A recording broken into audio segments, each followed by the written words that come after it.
Today I'm going to preview Oklahoma versus Baylor and all that's coming up after the bumper. What do you mean you don't subscribe to my son's YouTube channel? Mama, no! Just snap the damn ball, RJ. What's up, kinfolk? It's RJ Young. I am not on a step mill. Consider hitting the like and subscribe button because I upload a video every single day. It's always OU related, college football related, sports related. We have a good time. So today I'm going to preview Oklahoma versus Baylor. But first, a friendly reminder that Adrian Peterson is the NFL's version of Wooderson. He carried the ball 19 times for 120 yards with 2 TDs for the Washington Redskins. We get older. He stays the same age. And then there was a lot of cool stuff that happened when Baker Mayfield made his NFL debut. The Browns got their first win in 635 days. Baker made sure that Cleveland got to crack the free beer fridge, courtesy of one of the best marketing ploys I've ever seen. But perhaps nothing was as cool as this. The Rally Possum is here, and it's got a Daniel LaRusso bandana just in case you didn't already know it's a badass. And this is the part where I get to interject that Dallas is now worse than the Browns. That's where we're at right now with Jerry Jones and the Dallas Cowboys, man. Yet Earl Thomas is still trying to get paid to go to Dallas to play safety. This is the part where I tell Earl Thomas, you're about to be 30. You're approaching middle age and you play safety. You're lucky you don't end up at Safeway. Oh, hey, there's the guy living under the rock. This is for him. Cleveland broke a 19-game, 635-day losing streak, and that happened on Thursday night. Tiger Woods saw this and said, yo, America, hold my beer. And while we were double-fisted, Tiger won his first tour event in 5 years. Now we can tap a keg. Back in college football land, the only thing scarier than Alabama is Halloween. Not like the holiday Halloween, like Halloween the movie. You know, the really old movie with the guy that starred in Austin Powers and... Never mind. And one more note about Oklahoma's 28-21 win, where Oklahoma fans, myself included, melted down because of the play of the defense and the play of the offense and how close it was and going into overtime to get that win. I mentioned this before, but I'm mentioning it again, hoping this will stick. What Kenneth Murray Jr. did with 28 tackles was remarkable. And it's not just remarkable for all the reasons that I have said and other people have said. It's remarkable because there was a little fella in a Sooner jersey who didn't see what we saw. He didn't see missed tackles. He didn't see the defensive line getting blown up. He didn't see option football destroying Oklahoma.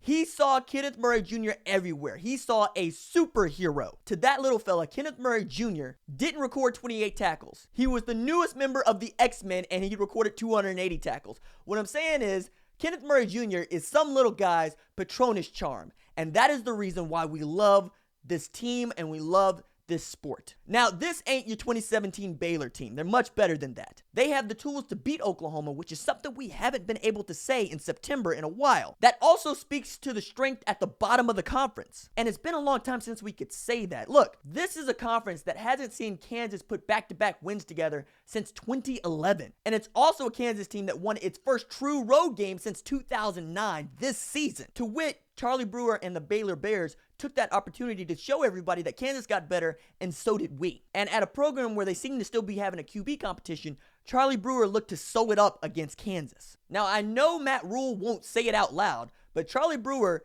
is the guy. He started all 4 games this season and all of the last 4 games of the 2017 season. That's 8 straight games as a starting quarterback. But what Matt Rule won't get to also speaks to this growing trend of not 2 quarterback systems, but quarterback competitions, real and imagined, that are taking place all across the country, all throughout this season. Notre Dame made the change from Brandon Wimbush, who was shaky, but also unbeaten and had a really big win against Michigan, to Ian Book. And Book might have closed the book on Wimbush. See what I did there? He passed for 325 yards with 2 TDs and nary a pick. That'll get it done. As a matter of fact, his performance against Wake Forest lost the Wake Forest defensive coordinator his job. Mark Richt swapped Malik Rozier for N'Kosi Perry. That worked against FIU. Clemson continues to play a true freshman at quarterback, even though Kelly Bryant took them to the college football playoff last year. Jake Fromm led UGA to an SEC title, a college football playoff berth,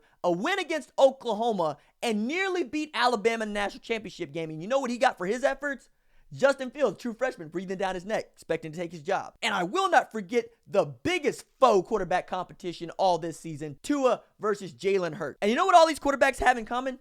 Their head coaches don't give a darn about them playing or what they want or their red shirts. There's nothing about rallying around the guy at these programs anymore, and there's reason for that.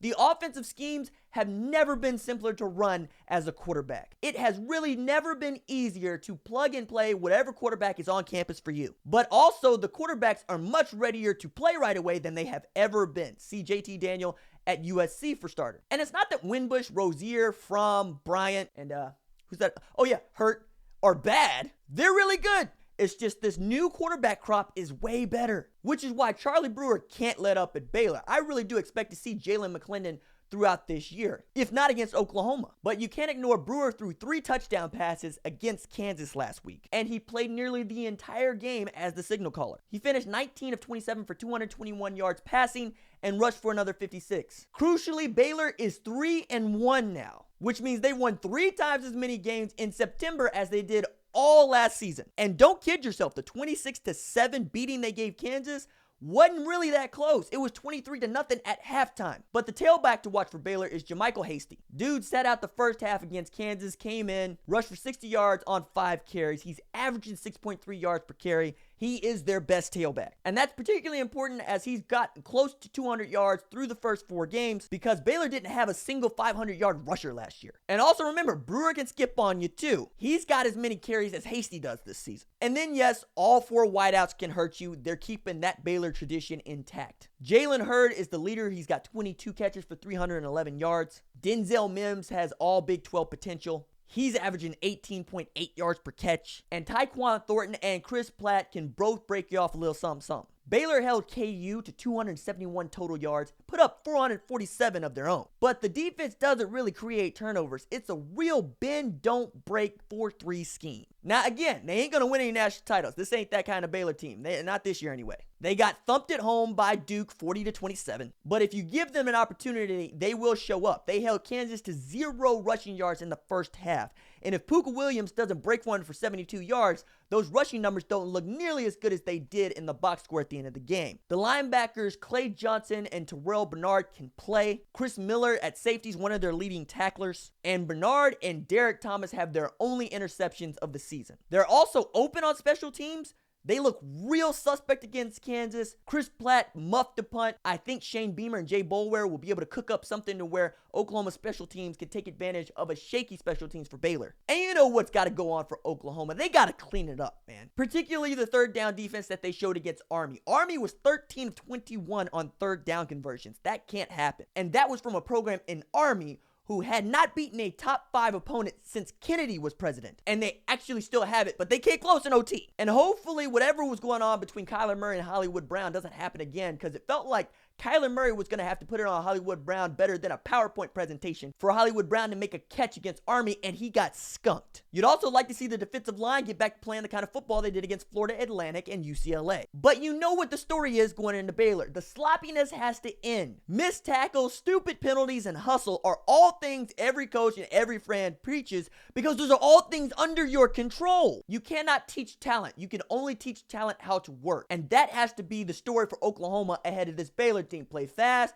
play physical, play disciplined, play smart, because Baylor will take advantage of the same mistakes you show against Army. The next scare might be the one that derails an Oklahoma team that still wants to play in the college football playoff and have a chance at a national title. All right, that's it for me. Deuces.